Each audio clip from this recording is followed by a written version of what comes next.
The Legend of Maria Makiling. According to legend, there was a time when the gods could live like ordinary mortals too. Although these gods were enchanted, they could speak, love, and even go to the market like what people do in our time. This story tells what happened to the daughter of two such deities. This is the story of Maria Makiling. Two deities, Dayang Makiling and God Panahon, had an only daughter named Maria. Because of her beauty and charm, she was the delight of her parents, the source of their joy and strength. Maria was to them a jewel, a treasure that made life full of light and laughter. At that time, people could talk with the deities face to face, and even sit with them side by side underneath a tree. People could also ask for help when they were in need, provided that they asked in a solemn manner. It was the custom of Maria to go to a small market called Talipapa on weekdays. Just like other women, she would on such occasions wear clothes made of silk and embroidered with flowers and wide stripes, for this was the fashion at that time.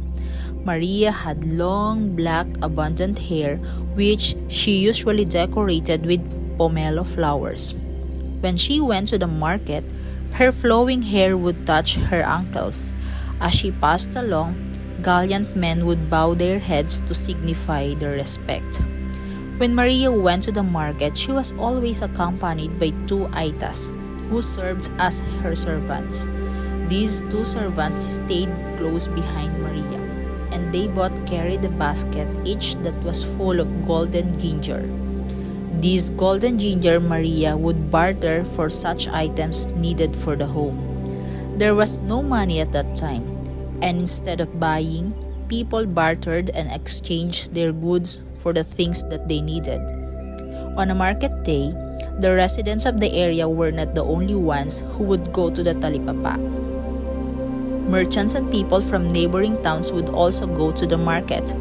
One day, God Dula, the ruler of the kingdom of Bay, came to the Talipapa to while away the hours. A piece of animal skin with fine hair caught God Dula's eye, and he reached out to touch the fur.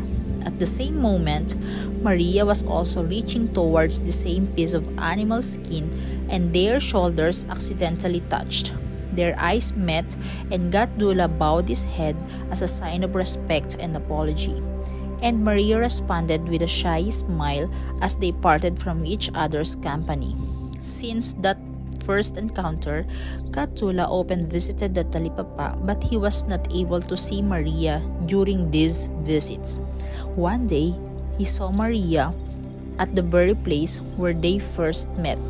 He approached Maria and greeted her, and Maria responded with a very sweet smile. That was the beginning of their friendship, which blossomed into love as time passed.